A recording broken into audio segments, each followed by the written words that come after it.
Prajwal pen drive ಪ್ರಕರಣ ದಿನಕ್ಕೊಂದು ತಿರುವನ್ನು ಪಡೆದುಕೊಳ್ತಾ ಇದೆ. 100 ಕೋಟಿ ಆಫರ್ ಬಗೆಗೆ ದೇವರಾಜೇಗೌಡ ಮಾಡಿರುವಂತಹ ಆರೋಪ ಕಾಂಗ್ರೆಸ್ ನಾಯಕರು ಕೆರಳುವಂತೆ ಮಾಡಿದೆ.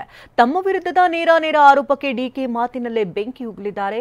ಈ ಮಧ್ಯೆ ವಿದೇಶದಲ್ಲಿ ತಲೆಮರೆಸಿಕೊಂಡಿರುವಂತಹ ಪ್ರಜ್ವಲ್ ಸದ್ಯ ಎಲ್ಲಿದ್ದಾನೆ ಅನ್ನೋದರ ಸುಳಿವು ಸಿಕ್ಕಿದೆ.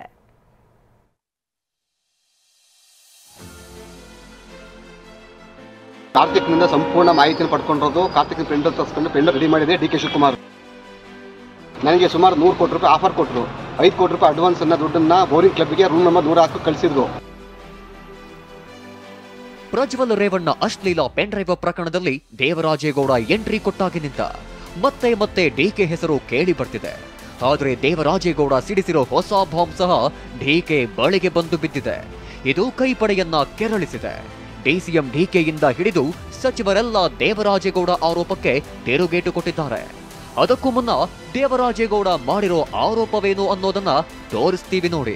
ಇದನ್ನೆಲ್ಲ ಹೆಚ್ಚು ಕಡಿಮೆ ಕಾರ್ತಿಕ್ನಿಂದ ಸಂಪೂರ್ಣ ಮಾಹಿತಿಯನ್ನು ಪಡ್ಕೊಂಡಿರೋದು. ಕಾರ್ತಿಕ್ ಪೆಂಡಲ್ ತರಿಸ್ಕೊಂಡು ಪೆಂಡಲ್ ರೆಡಿ ಮಾಡಿದೆ ಡಿಕೆ ಶಿವಕುಮಾರ್. ನನಗೆ ಸುಮಾರು 100. ಅಪೂರ್ವ ರಮೇಶ್ ಸ್ಟ್ರೀಟ್ ಫುಡ್ ಬಿಸ್ನೆಸ್ ನಿಂದ ದಿನಕ್ಕೆ 11,000 ರೂಪಾಯಿ ಗಳಿಸ್ತಿದ್ದಾರೆ. ನೀವು ಕೂಡ ಅವರಿಂದ ಕಲಿಬೇಕಾ? ಅವ್ರ ಜೊತೆ ವಿಡಿಯೋ ಕಾಲ್ ನಲ್ಲಿ ಮಾತಾಡಬೇಕಾ?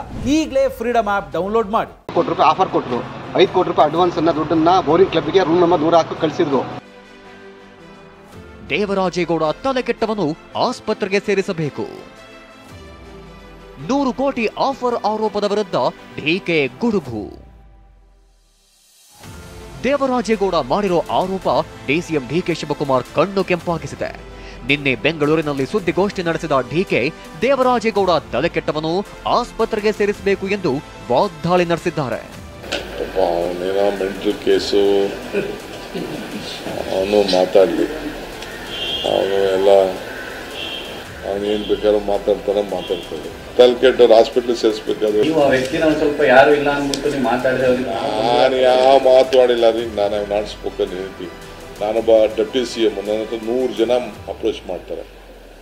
ಒಳ್ಳೆಯವರು ಮಾಡ್ತಾರೆ, ಕೆಟ್ಟವರು ಬರ್ತಾರೆ. ಯಾವ ಹುದ್ದೆಯಲ್ಲಿ ಯಾವ ಇದೆಯೋ ಯಾರಿಗೂ. ದೇವರಾಜೇಗೌಡ ಜೈಲಿನಲ್ಲೇ ಇರಬೇಕಾಗುತ್ತದೆ. ಸರ್ಕಾರ ಪತನದ ಹೇಳಿಕೆಗೆ ಪರಮೇಶ್ವರ ಕಿಡಿ. ನಾನು ಹೊರಗೆ ಬಂದ್ರೆ ಸರ್ಕಾರ ಪತನ ಎಂದ ದೇವರಾಜೇಗೌಡ ಹೇಳಿಕೆಗೆ ಕೌಂಟರ್ ಕೊಟ್ಟ ಪರಮೇಶ್ವರ್. ಹಾಗಾದ್ರೆ ದೇವರಾಜೇಗೌಡ ಜೈಲಲ್ಲೇ ಇರಬೇಕಾಗುತ್ತೆ ಅಂದ್ರು.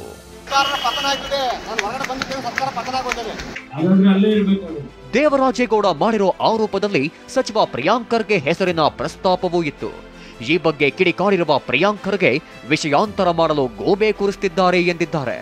ಸಚಿವ ಮಧು ಬಂಗಾರಪ್ಪ ಮತ್ತು ಕೆಜೆ ಜಾರ್ಜ್ ಕೂಡ ದೇವರಾಜೇಗೌಡ ಮಾತಿಗೆ ಕಿಡಿಕಾರಿದ್ದಾರೆ. JDS ಅವರು ಬಿಜೆಪಿ ಅವರು ಏನ್ ಮಾಡ್ತಾ ಇದ್ದಾರೆ ಅಂದ್ರೆ ಇಶ್ಯೂ ಅನ್ನ ಡೈವರ್ಟ್ ಮಾಡಕ್ಕೆ ಕಾಂಗ್ರೆಸ್ ಮೇಲೆ ಗೂಬೆ ಕೂರಿಸ್ತಾ ಇದ್ದಾರೆ. ಅದು ಯಾವ ವ್ಯಕ್ತಿ ಅನ್ನೋದು, ಯಾವ ಸಂದರ್ಭದಲ್ಲಿ ಹೇಳಿದ್ದಾರೆ, ಎಲ್ಲಿ ಹೇಳಿದ್ದಾರೆ, ಯಾಕೆ ಹೇಳಿದ್ದಾರೆ, ಅದ್ರದ್ದೆಲ್ಲ ತಗೊಳ್ಬೇಕಾಗತ್ತೆ. ಅದ್ರ ಅಥೆಂಟಿಕೇಶನ್ ಏನು, ಅದ್ರದ್ದು ಸ್ಟ್ರೆಂತ್ ಏನು ಅಂತ ಹೇಳಿ ನೋಡಬೇಕಾದ್ದು. ಬಿಕಾಸ್ ಅವರೇ ಪಾಪ ಅಪರಾಧಿ ಸ್ಥಾನದಲ್ಲಿದ್ದಾರೆ. ಈಗ ದೇವರಾಜೇಗೌಡರು SIT ಇದ್ದಾರೆ.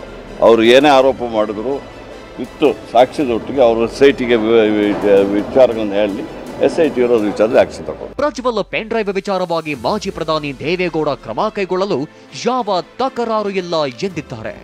ಈ ಒಂದು ವಿಷಯದಲ್ಲಿ ಇನ್ವಾಲ್ವ್ ಆಗಿದ್ದಾರೆ. ಅವರೆಲ್ಲರ ಮೇಲೆ ಕ್ರಮ ತಗೋಬೇಕು. ನಾವು ಪ್ರಜ್ವಲ್ ಬಗ್ಗೆ ಕ್ರಮ ತೆಗೆದುಕೊಳ್ಳೋದ್ರ ಬಗ್ಗೆ ಯಾವ ತಕರಾರು. ಇದೆಲ್ಲ ಒಂದ್ ಕಡೆಯಾದ್ರೆ SIT ತನಿಖೆಯಲ್ಲಿ ನಮಗೆ ನಂಬಿಕೆ ಇಲ್ಲ, CBI ತನಿಖೆಗೆ ಕೊಡಿ ಅಂತ ಬಿಜೆಪಿ ನಾಯಕರು ಪಟ್ಟು ಹಿಡಿದಿದ್ದಾರೆ.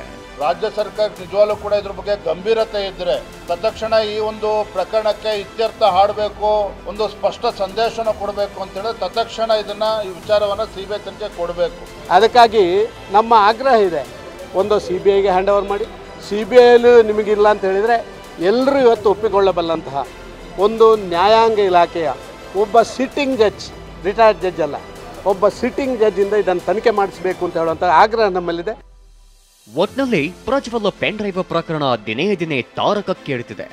ಇಡೀ ಪ್ರಕರಣ ರಾಜಕೀಯ ಪಡಸಾಲೆಯಲ್ಲಿ ಬರೀ ವಾಗ್ಯುದ್ಧಕ್ಕಷ್ಟೇ ಅಸ್ತ್ರವಾಗಿ ಉಳಿದಿದೆ. Bureau report, TV9.